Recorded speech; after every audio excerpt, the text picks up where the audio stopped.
안녕하세요, 클캣입니다. 이번 시간에는 성인간호 호흡기계 질환에 대해서 살펴보겠습니다.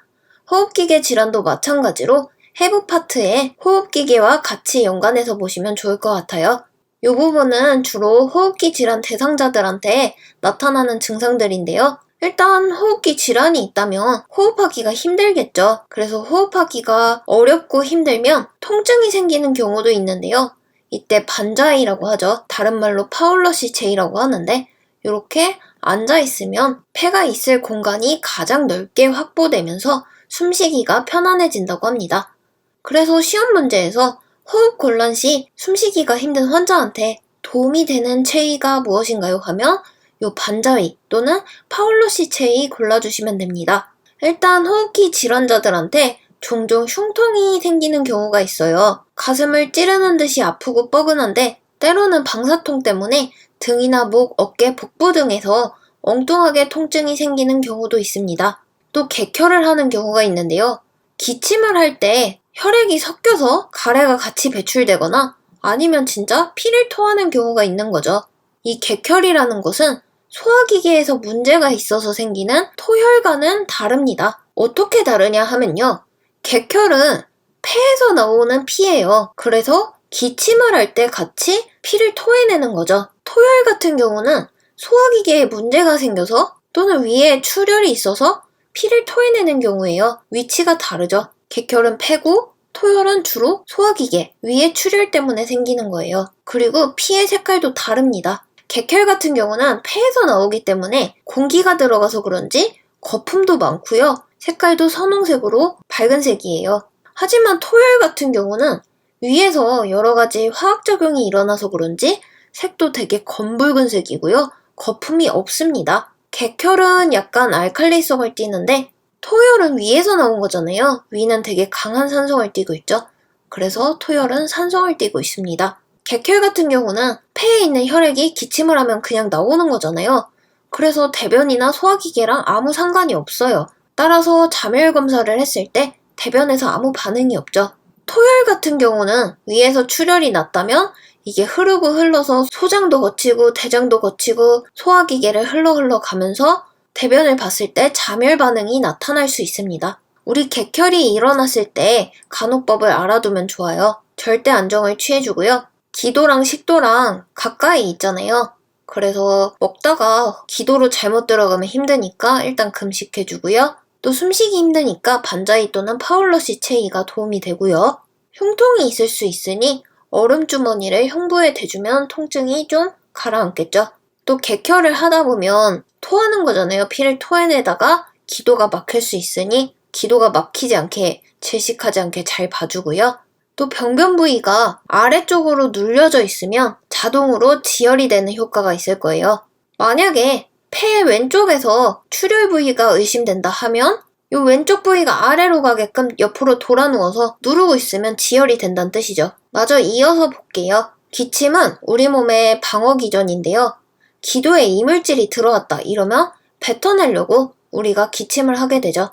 객담은 쉬운 말로 하면 가래예요. 목에 가래 꼈다고 하잖아요. 가래가 끼면 그릉그릉하고 뱉어내고 싶은 욕구가 있는데 이럴 때 수분 섭취 많이 해주고 호흡기계를 가습, 촉촉하게 해주면 가래 배출에 도움이 됩니다. 만약에 가래 배출이 힘들다면 살짝 등을 두드려주면 객담 배출에 도움이 되죠. 천명음은 우리가 숨 쉬는 기도가 좁아지면서 공기가 잘 못 통하는 거죠. 그래서 뭔가 쌕쌕거리면서 휘파람 소리가 나는 거, 그걸 바로 천명음이라고 합니다. 우리가 숨을 쉬는 이유는 산소를 공급하고 이산화탄소를 배출하는 건데요. 청색증은 숨을 잘 못 쉬다 보니까 산소가 잘 공급이 안 되는 거죠. 그래서 산소 결핍이 생기고 산소가 부족하니까 입술이나 구강 점막, 혀, 손발톱 이런 말초 부분이 푸르게 변하는 걸 우리가 청색증이라고 합니다. 다음은 호흡기계에서 생길 수 있는 여러 가지 질환들을 살펴볼게요. 우리 편도 부었다는 얘기 많이 들어봤죠? 다른 말로 아데노이드염이라고 하는데 쉽게 말을 하면 편도가 부었다는 소리예요. 급성으로 편도가 부을 수도 있지만 자꾸 편도가 만성적으로 붓는다면 편도를 절제하는 수술을 고려해 볼 수도 있어요. 편도가 부었을 때 빨대를 잘못 사용하게 되면 편도의 상처를 건드리거나 잘못하면 출혈 위험이 있으니 빨대 사용은 자제해 주는 게 좋아요.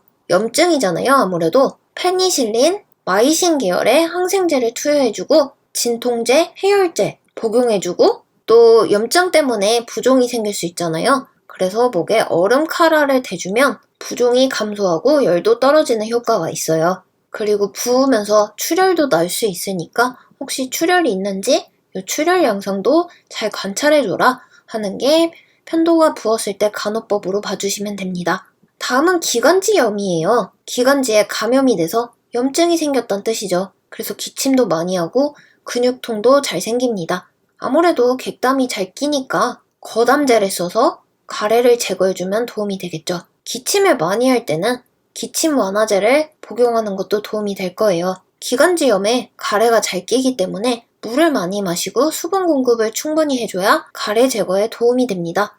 만성기관지염은 기관지염이 자꾸 생기면서 만성화된 거죠. 그래서 만성화되면서 기관지가 좁아졌기 때문에 기관지 확장제를 투여해주고 또 가래가 자꾸 끼니까 거담제 써가지고 기관지에 낀 객담을 제거해주면 도움이 되겠죠.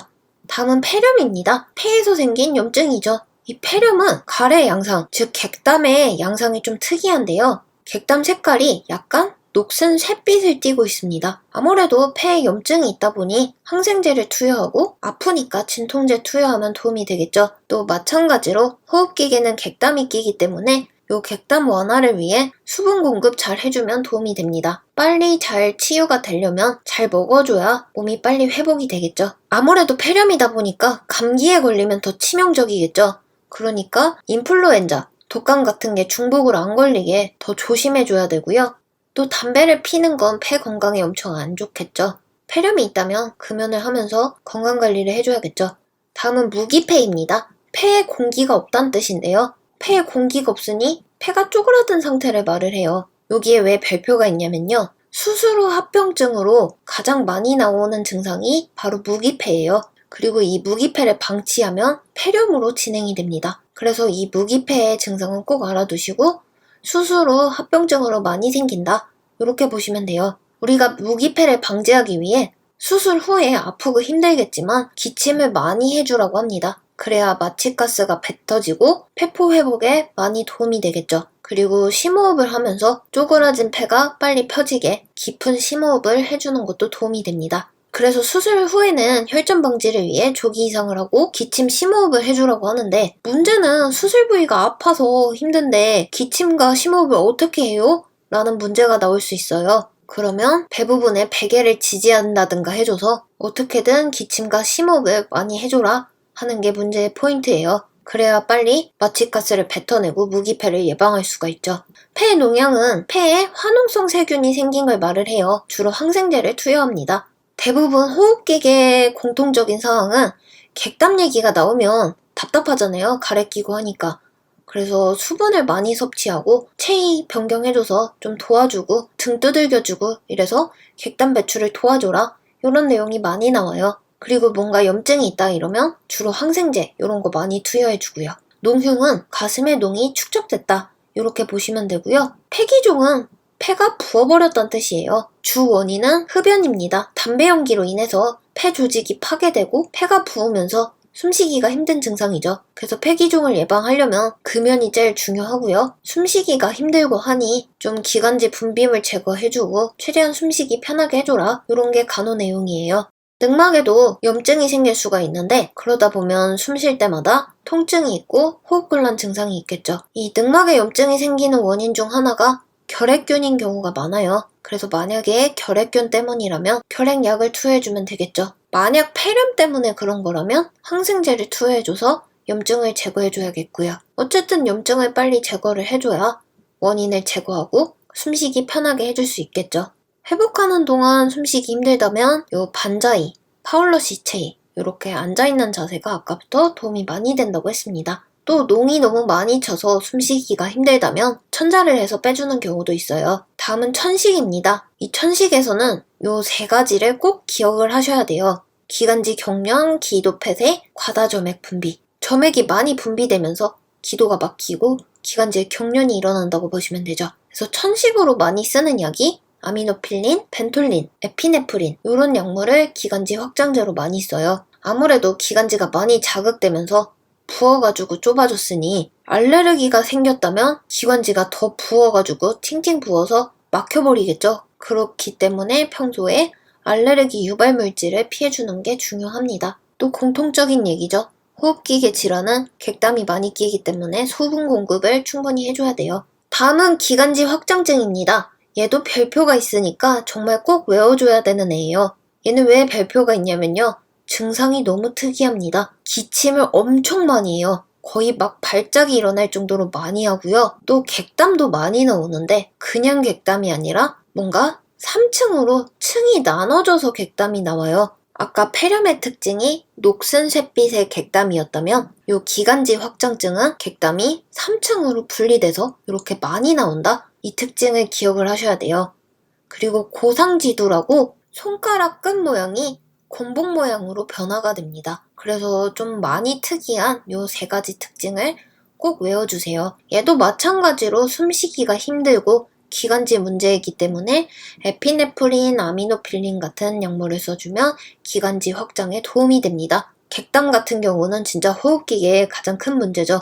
그러니까 수분 섭취 많이 해주고 가래가 배출되게 등 두들겨주고 이런 게 도움이 된다는 뜻이에요. 폐에 암이 생겼다는 거죠. 암 같은 경우는 수술을 해서 암 부위를 도려내거나 방사선 화학요법 이런 걸 해줘야 돼요. 요 아래 부분은 호흡기계에서 가장 힘들어하는 객담 배출에 도움이 되는 방법들인데요. 체이백, 물리요법 이런 게 왜 나오냐면 객담이 잘 배출이 안 돼서 힘든 거죠. 그래서 수분 섭취를 해서 끈끈한 가래를 좀 묽게 해줘야 객담이 빨리 빠져나갈 거고요. 아무래도 그냥 이렇게 똑바로 서서 배출을 하는 것보다 약간 엎드려서 등을 두드려 준다든가 아니면 이렇게 반자리로 앉아있다면 가슴을 살짝 두들겨주면 가만히 있을 때보다 물리적인 자극이 오기 때문에 객담 배출에 도움이 될 거예요. 근데 살짝살짝 해주라는 얘기지 엄청 강한 자극을 주란 뜻은 아닙니다. 그래서 체위를 바꿔주거나 물리적인 요법을 통해서 객담 배출을 하는 건 좋지만 너무 심하게 엎드려가지고 환자가 힘들어하고 오히려 폐가 눌려가지고 호흡곤란이 일어나면 하지 말라는 거고요. 폐농양, 종양, 기흉, 폐결핵, 통증 이런 사람이 있는데 두들기면 더 자극이 오고 퍼지고 안 좋잖아요. 이런 사람들은 아무리 객담 배출을 위한 물리요법이라 하더라도 피해라 이렇게 이해를 하시면 될 것 같아요. 호흡기계에서 빠질 수 없는 질환이 바로 결핵입니다. 결핵은 책 여기저기에 엄청 퍼져 있는데요. 성인간호에서도 나오고요. 양리에서도 결핵약 파트가 따로 있을 정도로 많이 나오고 법규에는 아예 결핵관리법이 따로 있죠. 하지만 얘네들이 과목별로 포커스들이 조금씩 다 달라요. 그래서 시험 문제는 이게 공통으로 엮이기도 하고 요것만 더 포커스를 맞춰서 더 깊게 나오기도 하고 정말 다양하게 나올 수가 있어요. 여기서 법규부터 양리 부분까지 세세하게 다 합쳐서 살펴보겠습니다. 일단 결핵 같은 경우는 주로 폐에 많이 생겨요. 주로 폐에 생기긴 하지만 신장, 난소, 소장, 대장, 피부 등 여러 가지 부위에서도 생길 수가 있습니다. 그래서 신장에 생겼다면 신장결핵이고요. 소장에 생겼다면 소장결핵이겠죠. 하지만 폐에 정말 많이 생기기 때문에 우리는 폐결핵으로 많이 알고 있습니다. 결핵은 우리가 결핵균에 감염이 됐다고 해서 바로 나타나지 않아요. 결핵균이 몸속에 잠입하고 있다가 몸의 저항력이 약해졌다, 면역력이 약해졌다 할 때 짠 하고 결핵균이 올라와요. 이 결핵균은 건조하고 강한 햇빛에 많이 약합니다. 그래서 살균할 때 햇볕 좋은 날 이불 빨래해서 널어주면 예방에 도움이 많이 되겠죠. 일단 결핵이 있다 하면 가장 큰 특징이 체중 감소가 많이 일어납니다. 그리고 열도 많이 나고요. 식은땀도 많이 나는데 특히 밤에 더 땀이 많이 납니다. 그걸 야간 발한이라고 하고요. 또 아프니까 밥맛도 없고 호흡기계 질환 대표답게 기침도 엄청 많이 하죠. 화농성 객담을 많이 배출하는데 심한 경우에는 객혈, 피를 같이 토해내기도 합니다. 결핵 때문에 늑막에 염증이 생기면 물이 차서 호흡이 힘들어지고 흉통이 발생할 수도 있어요. 폐결핵 같은 경우는 뭐 증상이 없이 있다가 우연히 엑스레이 찍었다가 발견하는 경우도 많습니다.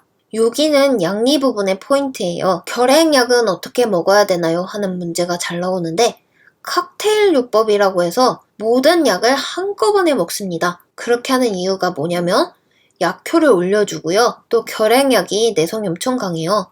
그래서 내성 방지를 위해 약을 한꺼번에 먹음으로써 교란시켜주는 거죠. 보통 일반적으로 약들은 식후 30분에 드세요 하는데 이 결핵약은 엄청 특이해요.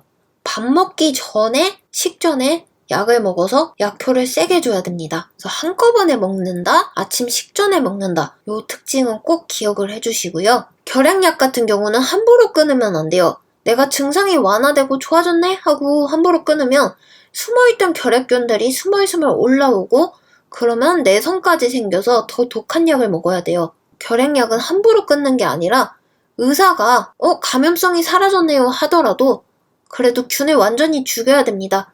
아직 균이 있어요 하면 계속 드셔야 돼요. 의사가 그만할 때까지 약을 끊으면 안 됩니다. 계속 드셔야 돼요. 내 멋대로 감염력도 사라졌겠다. 증상도 약해졌다 하면서 마음대로 끊어버리면 이제 이 약 절대 안 듣습니다. 그래서 양리에는 1차 약, 2차 약이 있죠. 1차 약에 내성 생겨서 안 들으면 2차 약으로 가줘야 돼요. 2차 약은 더 효과도 없고 더 독해요. 어떤 약이 1차 약이고 어떤 약이 2차 약인지 구분을 하실 줄 알아야 됩니다. 그래서 2차가 더 독하고 내성도 강한 애들이기 때문에 웬만하면 진짜 1차에서 끊어줘야 되고요. 특히 1차 약 같은 경우는 약마다 부작용들이 있어요. 그래서 이 부작용들도 같이 기억을 하셔야 됩니다. 파라지나마이드는 너무 독해서 간에 무리가 많이 가고요. 엠마부톨, 약어로 EMB라고 하는데 E를 기억을 해서 I로 기억을 하는 거죠. 눈이 영어로 I니까. 눈에 염증이 잘 생깁니다. 요 이소니아지드 같은 경우는 신경을 많이 자극하기 때문에 말초신경염이 생기기 쉬워요. 그래서 B6 피리독신과 함께 복용을 해주면 신경을 보호하는 데 도움이 됩니다. 요 리팜피는 요 R을 레드로 기억을 하면 되는데요. 눈물, 침, 소변 등을 붉게 만드는 특징이 있어요. 스테렙토마이신은 청각장애를 일으키는데 이 청각신경이 제8뇌신경하고 연관이 있잖아요. 그래서 요거까지 해보랑 같이 연관해서 기억을 하셔야 됩니다. 결핵 같은 경우는 소모성 질환이에요. 정말 체력 소모가 커요. 그냥 지방이든 단백질이든 칼슘이든 비타민이든 다 잘 먹으면 됩니다. 따지지 말고 다 무조건 잘 드시면 되고요. 그러면 결핵이 완치됐다고 판정을 받고 약을 끊으려면 어떻게 해야 되냐면요. 계속 객담 검사를 합니다. 그래서 객담을 확인을 해가지고 균이 안 나올 때까지 약을 드시는 거예요. 그리고 이 객담을 검사하는 방법도 있는데 아침에 가장 농축된 객담으로 확인을 합니다. 그냥 객담이 아니라 아침에 농축된 객담으로 검사를 한다. 이 점도 기억을 해주세요. 일단 가족이나 아니면 어떤 집단에서 결핵 환자가 발견됐다 하면 흉부로 엑스레이부터 찍습니다. 이걸로 1차적으로 속아내는 작업이 가능해요. 하지만 아이 같은 경우는 투베르클린 검사부터 합니다. 그래서 투베르클린 검사 결과에 따라서 항체가 없으면 예방접종을 하기도 하는데요. 이 검사에 대해서는 아랫부분에서 좀 더 자세히 살펴볼게요. 결핵에서 빠질 수 없는 검사가 뭐냐 하면 바로 투베르클린 검사예요. 다른 말로 PPD 테스트라고도 하는데 이 PPD 용액을 0.1ml 아주 극소량을 피내에다가 넣어주고 검사를 하기 때문이에요. 그래서 책마다 병원마다 표기법이 조금 다른데 보통 한 48시간 뒤에 피내에 넣었던 주사 부위가 얼마나 부어올랐나 하고 확인을 합니다. 보통 5mm 이하로 엄청 작아요. 그러면 이거는 보나마나 그냥 100% 음성이죠. 결핵균을 만난 적도 없고 항체도 없다는 뜻입니다. 하지만 9mm 이하까지도 우리가 음성으로 보고 있어요. 좀 크긴 하지만 그래도 9mm 이하까지는 결핵균에 노출된 적이 없구나. 항체도 없네? 라고 판단을 해서 BCG 예방접종을 시행해줘야 됩니다. 하지만 10mm 이상은 엄청 크게 부풀었고 이건 양성이에요. 이렇게 빼박 양성일 경우에는 결핵균에 한번 노출이 된 적이 있어서 항체가 있거나 아니면 이미 결핵에 걸린 환자구나 이렇게 봐주시면 됩니다. 또 결핵 환자가 아니더라도 결핵균하고 비슷한 세균 때문에 이런 반응이 일어날 수도 있는데 주로 BCG 예방접종을 해서 항체가 있는 사람 또는 결핵균에 걸린 사람이 이렇게 양성 반응이 나와요. 그래서 이 검사는 확실하지가 않잖아요. 요새 양성이 떴다는 건 이 사람 환자란 뜻이야 아니면은 항체가 있단 뜻이야 이렇게 확실하지가 않기 때문에 가장 정확한 검사는 우린 객담 검사로 합니다. 그래서 결핵입니다 하고 확진을 할 경우에는 객담 검사로 확진을 한다고 보시면 돼요. 여러 사람이 집단으로 걸려서 이걸 속아내야 된다, 발견을 해야 된다 하면 X선 촬영, 흉부 엑스레이 검사를 통해서 속아내줄 수가 있고요. 100% 확진으로 결핵을 정확하게 확인한다 하면 객담 검사를 골라주면 됩니다. 그리고 그 객담은 아침에 농축된 첫 객담을 사용을 해요.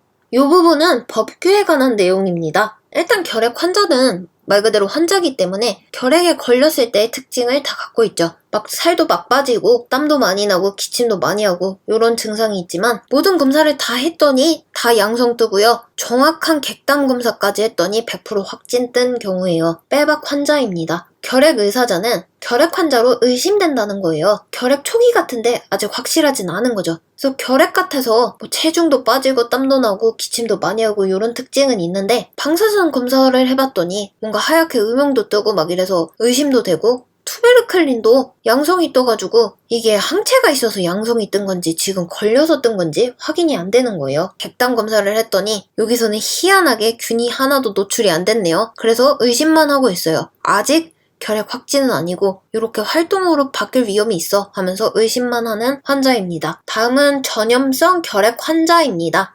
환자이기 때문에 객담으로 100% 확진은 됐는데 증상이 있을 수도 있고 없을 수도 있습니다. 그냥 이 사람은 좀 나쁜 거죠. 본인은 양성인데 안 아파요. 환자인데 안 아프고 남들한테만 퍼뜨리는 사람입니다. 잠복 결핵 환자 같은 경우는 결핵균이 아직 억제돼 있고 잠복돼 있어요. 그래서 특징도 없고 객담 검사도 활성화되지 않았기 때문에 발견이 안 됩니다. 그럼 어떻게 발견하냐면요. 피검사를 통해서 발견을 하고요. 피검사를 했더니 양성 떴다 하면 증상 없고 하지만 결핵약 복용합니다. 안 그러면 이게 양성으로 됐을 때 사람들한테 다 전염시키겠죠. 그래서 피검사를 통해서 잠복결핵을 발견을 하고 아프지 않더라도 결핵약을 복용한다. 이렇게 이해를 하시면 돼요. 특히 의료기관에 종사하고 있는 사람은 잠복결핵 검사가 의무이기 때문에 1년에 한 번씩, 즉 매년마다 피검사를 통해서 잠복결핵을 발견해줘야 됩니다. 진짜 위험한 경우죠. 엑스레이도 안 나와, 증상도 없어, 투베르클린 검사도 깨끗해, 객담도 안 나와. 그래서 하나도 모르지만 어쨌든 결핵균이 잠복된 위험한 상태이기 때문에 피검사를 통해서 잠복결핵을 잡아내줘야 되는 거죠. 결핵에 걸렸을 경우 어떻게 대처하는지 볼게요. 결핵 환자를 발견을 했어요. 결핵은 2급 감염병이죠. 2급 감염병의 특징이 뭐냐 하면 24시간 이내에 보건소장한테 신고를 해줘야 됩니다. 물론 병원 아래에 있는 종사자들은 병원장한테 보고를 하겠고 이 병원장은 그 보고를 받았다면 24시간 이내에 보건소장한테 신고를 하는 거죠. 그러면 이 신고를 받았다면 시도지사, 시장군수구청장, 요 질병관리청장 같은 경우는 더 퍼지면 안 되기 때문에 격리 명령을 내리고 이게 왜 생겼는지 조사도 하면서 조치를 취합니다. 하지만 격리만 한다고 답이 아니죠. 이 보건소장은 격리된 사람을 전문 간호사를 배치하거나 방문을 해서 환자 관리하고 지도하는 역할을 합니다. 이거 언제까지 격리되냐면요. 완치될 때까지가 아니라 전염성이 소실될 때까지 격리를 해줘야 돼요. 결핵 때문에 격리되고 일 못하고 막 이러면 나라에서 비용도 보조를 해줍니다. 또 결핵 환자라는 이유로 취업 못하고 막 불이익 주고 이렇게 되면 안 돼요. 그리고 요 결핵에 관한 종합계획은 질병관리청장이 5년에 한 번씩 이렇게 종합적으로 계획을 세워줍니다. 이 부분이 보건복지부 장관에서 질병관리청장으로 개정이 된 부분이죠. 여기까지 해서 결핵 부분을 성인간호부터 양리, 법규 등등 여러 가지 부분에서 살펴보았습니다. 그래서 호흡기 질환자의 특징을 알고 어떻게 이런 통증들을 완화해줄 수 있는지 간호법을 중점적으로 생각을 해서 공부를 하시면 될 것 같아요.